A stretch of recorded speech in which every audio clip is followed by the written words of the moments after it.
Hello বন্ধুরা, সবাইকে স্বাগত নেই স্টাডি সাকসেস কোচিং সেন্টারে। বন্ধুরা, তোমরা জানো আমরা গতকালে যে ক্লাসটা দিয়েছিলাম এমটিএসের 60 নম্বর যে ক্লাস, যেটা ছিল এমটিএসের 2024-এর লাস্ট শিফটের ক্লাস। লাস্ট শিফট যে হয়েছিল 2024-এর এক্সাম, তো তার লাস্ট শিফটে যে কোশ্চেনগুলো ছিল সেগুলোই আলোচনা করে দিয়েছিলাম। পুরো এমটিএস 2024-এর প্রিভিয়াস ইয়ারের কোশ্চেন কিন্তু আলোচনা হয়ে গেছে, আমাদের শেষ হয়ে গেল। এবার আমরা এই একের পর এক টপিক ওয়াইজ এবং পুরো প্র্যাকটিস সেট অনুযায়ী, যেমন 25খানা কোশ্চেন, এইভাবে কিন্তু আমরা একের পর এক তোমাদের জন্য ক্লাস করাবো। তো এই জন্য বলছি, যারা এখনও ওই প্রিভিয়াস ইয়ারের 60খানা ক্লাস দেখোনি এবং তার পাশাপাশি আমরা যে টপিক ওয়াইজ ক্লাসগুলো করিয়েছি, তো দুটোরই প্লেলিস্ট তোমরা ডেসক্রিপশানে পেয়ে যাবে। তো ওখান থেকে ক্লাসগুলো কিন্তু অবশ্যই দেখে নেবে। যারা আমাদের পিডিএফগুলো পারচেজ করেছো, তোমরাও কিন্তু প্রত্যেকটা ক্লাস দেখবে, শুধুমাত্র পিডিএফ পড়লে হবে না, এই ক্লাসগুলো কিন্তু রেগুলার এগুলোও কিন্তু করতে হবে। ঠিক আছে, ক্লাস করবে, তার পাশাপাশি পিডিএফগুলো পড়বে, তাহলে জিনিসটা কিন্তু আরও ভালোভাবে তোমাদের রপ্ত হবে। আর যারা এখনও মক টেস্টগুলো দাওনি, তোমাদের জন্য সবার জন্য আমরা ফ্রি মক টেস্টের ব্যবস্থা করেছি। তো সেই মক টেস্ট, যেটা হচ্ছে জেনারেল অ্যাওয়ারনেসেরই উপর, তো সেই মক টেস্ট যারা এখনও দাওনি, অবশ্যই বলবো আমাদের টেলিগ্রামে চলে যাও, ওখানে তোমরা মক টেস্টের লিঙ্ক পেয়ে যাবে। জেনারেল অ্যাওয়ারনেসের মক টেস্ট যেমন তোমাদের এক্সাম যেভাবে হয় ঠিক সেইভাবেই 25খানা কোয়েশ্চেনে রাখা হয়েছে, 25 মিনিট, 75 নাম্বার। ঠিক আছে, এখানেও নেগেটিভ মার্কিং রয়েছে, একটা ভুলের জন্য 1 নাম্বার করে কাটা যাবে। এই জন্য বলছি যে মক টেস্টগুলো তোমরা অবশ্যই দেবে, যারা এখনই দাওনি তো অবশ্যই দাও, অনেকে দিয়েছে। টেলিগ্রামে চলে যাও, ওখানে তোমরা মক টেস্টের লিঙ্কটা পেয়ে যাবে। আর আজকে আমরা কী আলোচনা করব, আজকের টপিকটা হচ্ছে বিখ্যাত ব্যক্তিত্ব, অর্থাৎ ফেমাস পার্সোনালিটি। ফেমাস পার্সোনালিটি থেকেই কিন্তু আজকে আমাদের এই ক্লাস, খুবই গুরুত্বপূর্ণ কোশ্চেনগুলো রাখা হয়েছে এখানে। দেখো, চলো দেখে নিই আজকে ক্লাসের ফার্স্ট কোশ্চেন কী রয়েছে। নিম্নলিখিতদের মধ্যে কে আইন করে আন্তঃবর্ণ ও আন্তঃধর্ম বিবাহকে উৎসাহ দিয়েছিলেন? আন্তঃবর্ণ এবং আন্তঃধর্ম বিবাহকে উৎসাহ দিয়েছিলেন তিনি কে? না, তিনি হচ্ছেন রাজা Rammohan Roy. Option number C সঠিক অ্যান্সার, রাজা রামমোহন রায়। এখান থেকে দেখে নাও, খুবই গুরুত্বপূর্ণ আজকে কিন্তু প্রত্যেকটা কোশ্চেন। আমরা 10খানা কোশ্চেন নিয়েছি, 10খানা কোশ্চেনে কিন্তু একদম ভরে ভরে এক্সট্রা ডিটেলস অ্যাড করেছি। যে সকল তথ্যগুলো জানা দরকার, একটা কোশ্চেন থেকে তোমরা আরও 5-6টা কোশ্চেন তৈরি করে নিতে পারবে, তোমাদের কোশ্চেন 5-6খানা কোশ্চেনের আনসার পেয়ে যাবে। ঠিক আছে, তো দেখো প্রথমটা দেখো কী রয়েছে। আন্তঃবর্ণ ও আন্তঃধর্ম বিবাহকে আইনের মাধ্যমে উৎসাহিত করার উদ্যোগ প্রথম নিয়েছিলেন রাজা রামমোহন রায়। রাজা রামমোহন রায় ছিলেন 19 শতকের অন্যতম সমাজ সংস্কারক। তিনি সতীদাহ প্রথা বিলোপের পাশাপাশি নারী পুরুষ সমতা ও বিবাহের স্বাধীনতাকে সমর্থন করেছিলেন। তার প্রচেষ্টায় ব্রিটিশ সরকার ব্রাহ্ম ম্যারেজ অ্যাক্ট 1872, প্রথমে এটা ছিল নেটিভ ম্যারেজ অ্যাক্ট নামে, পাস করে, যা আন্তঃবর্ণ ও আন্তঃধর্ম বিবাহকে বৈধতা দেয়। তাহলে বলো, এই যে তথ্যগুলো দিলাম, এগুলো কি কোনোটাই আনইম্পর্টেন্ট বলে মনে হচ্ছে? তো প্রত্যেকটা নোটস কিন্তু ভেরি ভেরি ইম্পর্ট্যান্ট, এগুলো কিন্তু প্রত্যেকটাই জানা দরকার। তারপরে দেখো, এই কারণেই কিন্তু তাকে ভারতের সমাজ সংস্কারকের অগ্রদূত বলা হয়, তাই তো? ভারতের সমাজ সংস্কারক ছিলেন কিন্তু রাজা রামমোহন রায়। এরপরে দেখো 2 নম্বর কোশ্চেন কী রয়েছে। জানুয়ারি 2025-এ জাতীয় যুব দিবস কাকে স্মরণ করে পালিত হয়? তো জাতীয় যুব দিবস, তো এটা পালন করা হয় কাকে স্মরণ করে? সবাই পারবে নিশ্চয়ই, স্বামী বিবেকানন্দ, তাই কি না? তো আমাদের যে নোটসে কারেন্ট অ্যাফেয়ার্সের প্রথমেই কিন্তু সব কিন্তু সালগুলো দিয়ে দিয়েছি, প্রত্যেকটা দিবস কিন্তু একদম ফার্স্টে রাখা হয়েছে। ওই দিবসগুলো সবাই কিন্তু ভালো করে পড়ে নেবে যারা আমাদের নোটসগুলো নিয়েছো। ঠিক আছে, তো দেখো এখান থেকে জাতীয় যুব দিবস ভারতে প্রতি বছর 12ই জানুয়ারি, যেটা হচ্ছে স্বামী বিবেকানন্দের জন্মদিন, সেই দিনই জাতীয় যুব দিবস পালন করা হয়। ঘোষণা হয়েছিল 1984 সালে, ভারত সরকার ঘোষণা করেছিল যে 12ই জানুয়ারি দিনটি ন্যাশনাল ইউথ ডে হবে, কারণ যুব সমাজকে স্বামী বিবেকানন্দের আদর্শ, চরিত্র, দেশপ্রেম, মানব সেবার চেতনার অনুপ্রাণিত করা, এটাই ছিল মূল কারণ। আর এটা প্রথম পালিত হয়েছিল 1985 সালে।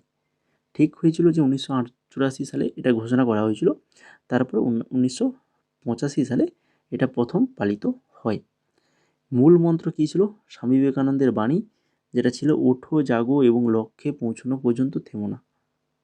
তো অবশ্যই আমাদের সবাইকে, তোমরা যারা স্টুডেন্ট রয়েছো এখন এক্সামের জন্য প্রিপারেশান নিচ্ছ, তো সবার জন্যই ওঠো জাগো এবং লক্ষ্যে পৌঁছানো পর্যন্ত থেমো না।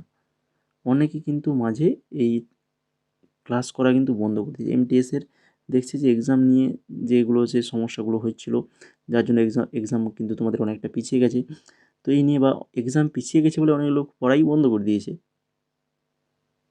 ঠিক আছে, একদম পুজোর পরে পড়বে এরকম অনেকের আছে টেন্ডেন্সি।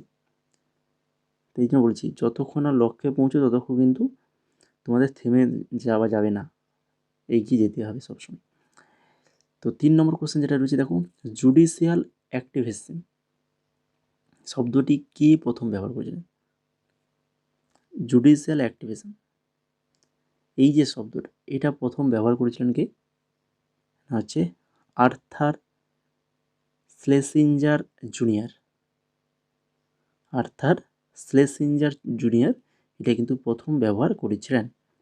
মার্কিন ইতিহাসবিদ ও রাজনৈতিক বিশ্লেষক এই আর্থার স্লেসিঞ্জার জুনিয়র 1947 সালে ফরচুন ম্যাগাজিনে একটি প্রবন্ধে প্রথমবার জুডিশিয়াল অ্যাক্টিভিজম শব্দটি ব্যবহার করেন। তিনি তখন মার্কিন সুপ্রিম কোর্টের বিচারকদের মধ্যে কে বেশি জুডিশিয়াল অ্যাক্টিভিটিস আর কে বেশি জুডিশিয়াল রেস্ট্রিনেন্ট এর দিকে ঝুঁকেছিলেন তার বিশ্লেষণ করেছিলেন। তো পরে এই ধারণাটি বিশ্বজুড়ে, বিশেষ করে ভারতের সংবিধান ও বিচার ব্যবস্থায় বহুল আলোচিত হয়।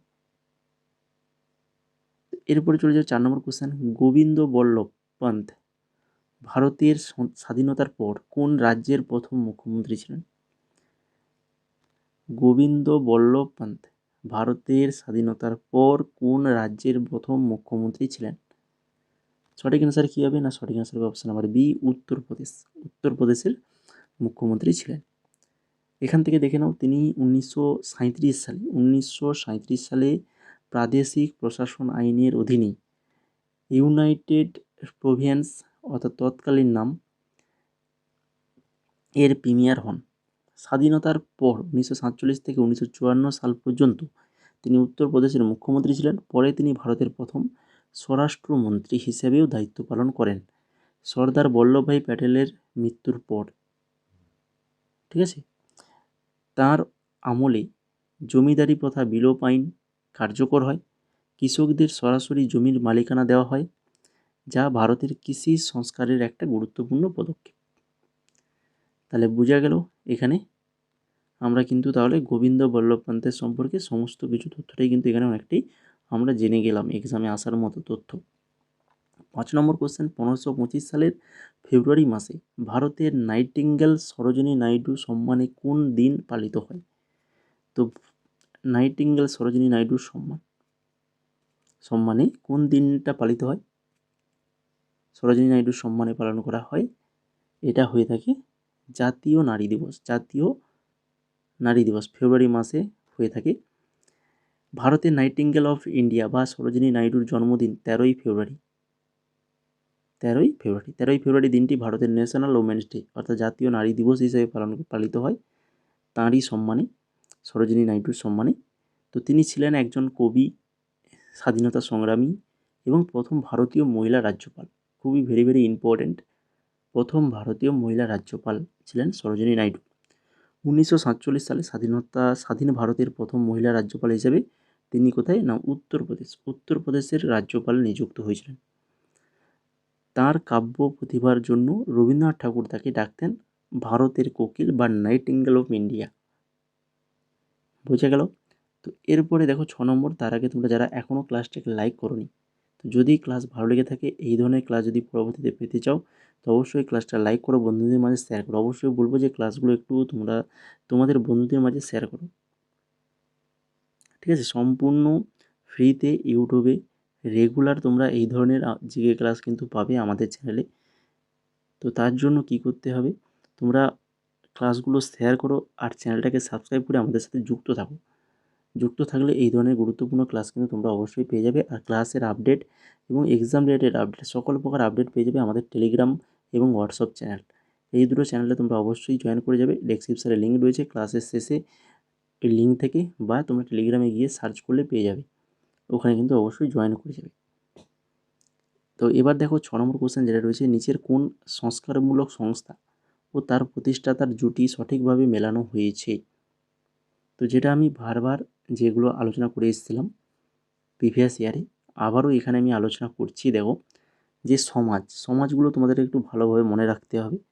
এখানে কী কী রয়েছে দেখো, সঠিকভাবে যেটা রয়েছে সেটাকে আমাদের খুঁজতে হবে। তো এই সমাজগুলো আমি বারবার আলোচনা করেছি, ব্রাহ্ম সমাজ দয়ানন্দ সরস্বতী, আর্য সমাজ রাজা রামমোহন রায়, সত্যশোধক সমাজ জ্যোতিবা ফুলে, না হচ্ছে বহুজন সমাজ বি.আর. আম্বেদকর। এই চারটার মধ্যে কোনটা সঠিকভাবে মেলানো রয়েছে। তো আশা করি সবাই করে ফেলেছো, কারণ এটা আমরা বহুবার আলোচনা করেছি, খুবই সহজ। সত্যশোধক সমাজ যেটা হচ্ছে জ্যোতিবা ফুলে প্রতিষ্ঠা করেছেন, তাই কি না।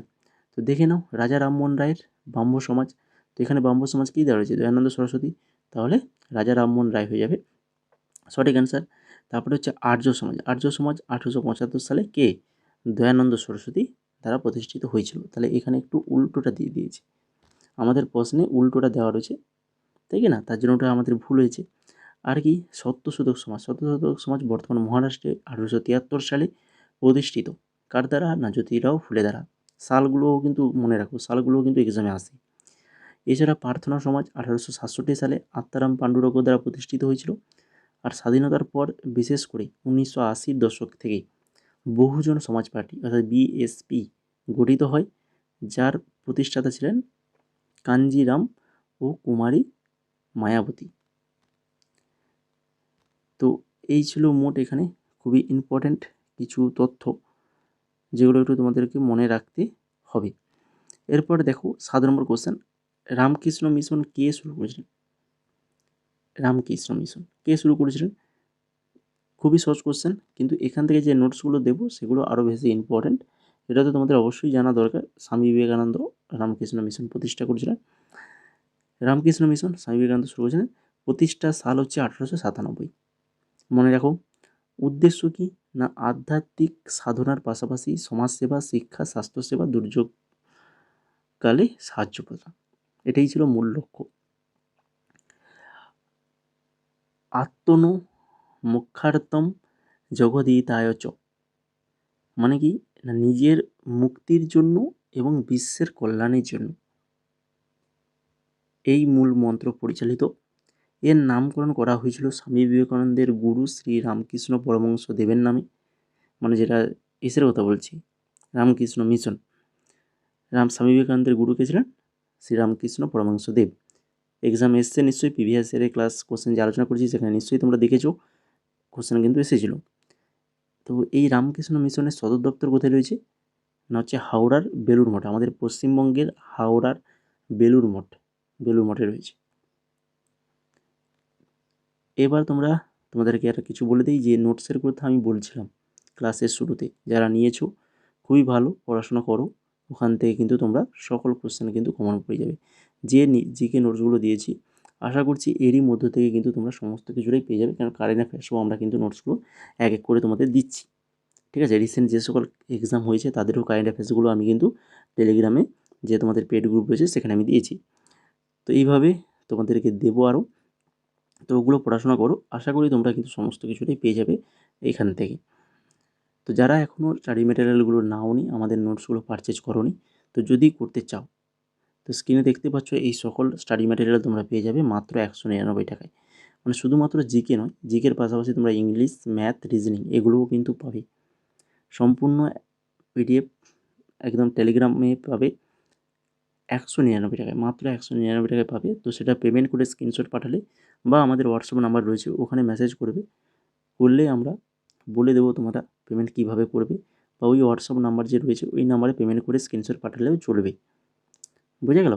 তো এবার দেখো 8 নম্বর কোশ্চেন কী রয়েছে, সামাজিক সংস্কার, সাহিত্য, কর্ম এবং দেশপ্রেমের জন্য যাকে ভারতের নবজাগরণের জনক বলা হয় তিনি কে। ভারতের নবজাগরণের জনক কাকে বলা হয়, না হচ্ছে রাজা রামমোহন রায়কে বলা হয়। এখান থেকে কী কী মনে রাখবে? রাজা রামমোহন রায়ের আগে প্রথম কোশ্চেনে আমরা পড়েছি, তো আবারও এখানে কিছু গুরুত্বপূর্ণ তথ্য একটু দেখে নাও। মুঘল সম্রাট দ্বিতীয় আকবর 1831 সালে তাকে রাজা উপাধিতে ভূষিত করেন। কে? আকবর 1831 সালে, মুঘল সম্রাট দ্বিতীয় আকবর। তিনি 1815 খ্রিস্টাব্দে কলকাতায় আত্মীয় সভা প্রতিষ্ঠা করেছিলেন, যার নাম রাখা হয়েছিল ব্রাহ্ম সমাজ। ব্রাহ্ম সভা, যে আত্মীয় সভা প্রতিষ্ঠা করেছিল তার নাম রাখা হয়েছিল কি? ব্রাহ্ম সভা। অবশেষে 1828 খ্রিস্টাব্দে ব্রাহ্ম সমাজ প্রতিষ্ঠানে রূপান্তরিত হয়। তাহলে ব্রাহ্ম সমাজের আগে কি নাম ছিল? ব্রাহ্ম সভা। কবে প্রতিষ্ঠিত হয়েছিল? 1815। তারপরে 1828 নামটা পরিবর্তন হয়। তিনি প্রিসেপ্টস অফ জেসাস, মিরাতুল আকবর আর সংবাদ কৌমুদীর মতো বই কিন্তু লিখেছেন। এগুলো সবই কিন্তু রাজা রামমোহন রায়ের লেখা। তিনি 1817 খ্রিস্টাব্দে কলকাতা কলেজ, পূর্বতন হিন্দু কলেজ, এটা প্রতিষ্ঠিত করেন। যেটা কলকাতা কলেজ, যেটা আগে হিন্দু কলেজ ছিল, 1817 সালে প্রতিষ্ঠা করেন কে? রাজা রামমোহন রায়। এবার দেখো 9 নম্বর কোশ্চেন। ভারতীয় ও পাশ্চাত্য শিক্ষা প্রচারের জন্য কলকাতায় বেদান্ত কলেজ কে প্রতিষ্ঠা করেন? কলকাতায় বেদান্ত কলেজ কে প্রতিষ্ঠা করেছিল? সঠিক অ্যান্সার হয়ে যাবে অপশান নাম্বার ই, রাজা রামমোহন রায়। রাজা রামমোহন রায় করেছিলেন বেদান্ত কলেজ। কলকাতায় ভারতীয় ও পাশ্চাত্য শিক্ষা প্রচারের বেদান্ত কলেজ প্রতিষ্ঠা করেন রাজা রামমোহন রায়। প্রতিষ্ঠা সাল ছিল 1825। উদ্দেশ্য ছিল ভারতীয় দর্শন, বিশেষত বেদান্ত ও পাশ্চাত্য বিজ্ঞান, আধুনিক বিজ্ঞানের সমন্বিত শিক্ষা প্রদান। পরবর্তীতে এই প্রতিষ্ঠান থেকে আধুনিক শিক্ষার প্রসার ও সমাজ সংস্কারের আন্দোলন আরও গতিশীল হয়। এরপরে দেখো 10 নম্বর কোশ্চেন। ভারতের জাতীয় আন্দোলনের প্রাথমিক পর্যায়ে নেতৃত্ব দেওয়া grand old man of India, grand old man of India নামে পরিচিত ও প্রথম ভারতীয় হিসাবে ব্রিটিশ হাউস অফ কমন্সে নির্বাচিত নেতা কে ছিলেন? বলো। খুবই একটা গুরুত্বপূর্ণ কোশ্চেন রয়েছে। তো এটা সঠিক অ্যান্সার হবে দাদাভাই নৌরোজি। দাদাভাই নৌরোজি হয়ে যাবে এখানে সঠিক আনসার। এখান থেকে দেখে নাও, ভারতীয় জাতীয় আন্দোলনের প্রাথমিক পর্যায়ে নেতৃত্ব দিয়েছিলেন যিনি গ্র্যান্ড ওল্ড ম্যান ইন্ডিয়া নামে পরিচিত, তিনি হচ্ছেন দাদাভাই নৌরোজি।